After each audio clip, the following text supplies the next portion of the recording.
Are you circumcised? It's hard to know exact percentage of men who got circumcised, but I'm sure it's more than 50%, right? I'm not sure about these days, but when I was a kid, most boys got circumcised around 3rd grade. There were even kids at school who sometimes wore a paper cut to protect themselves, so we could know who got circumcised. These days, they even make special underwear for that. Circumcised men wonder what sensitivity is like before the procedure, and uncircumcised men wonder what it feels like afterward. So let's get started. Oh, wait, just heads up. Today's video is not about recommending or discouraging circumcision, okay? Let's go. Circumcision exposed the glands, which were previously covered, forcing it into more contact with the outside environment. Because of this, some argue that the skin thickened, reducing sensitivity over time. There is also claim that part of the most sensitive area is removed, which could decrease sensation. Honestly, that sounds pretty convincing, doesn't it? So let's see what researchers says. This study analyzed multiple studies comparing the sexual function of circumcised and uncircumcised men. The data include 20,000 circumcised men and 20,000 uncircumcised men. With this pool of 40,000 men, researchers conducted three main types of studies. First is my favorite, RCT. They divide uncircumcised men into two groups, one that had just undergone circumcision and another that had only scheduled the procedure.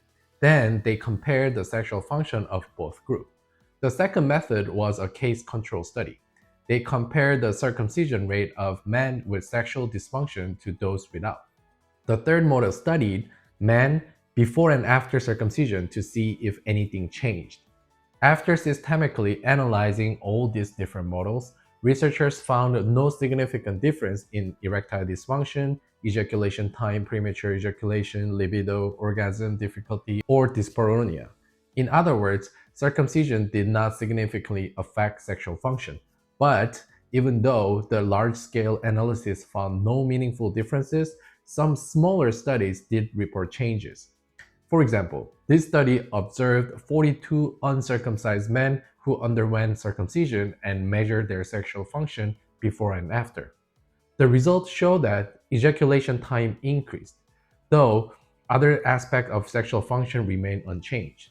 Researchers suggest that since most participants in this study got circumcised for religious reasons, so psychological factors might have played a role. Another study explored whether circumcision could be a treatment for premature ejaculation.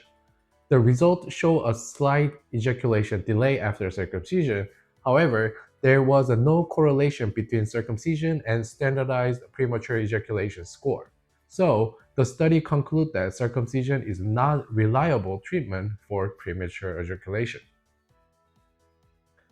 To summarize, large-scale research involving 40,000 men found no significant change in sexual function after circumcision, but some smaller studies did show a delay in ejaculation.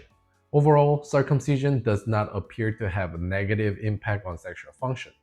That said, personal experience and psychological factor can lead to variation in individual cases. And circumcision is not a recommended treatment for premature ejaculation. Sexual function is highly complicated and personal, so results may vary from person to person. Hope today's video was helpful and don't forget to like and subscribe. I'll be back with another useful information.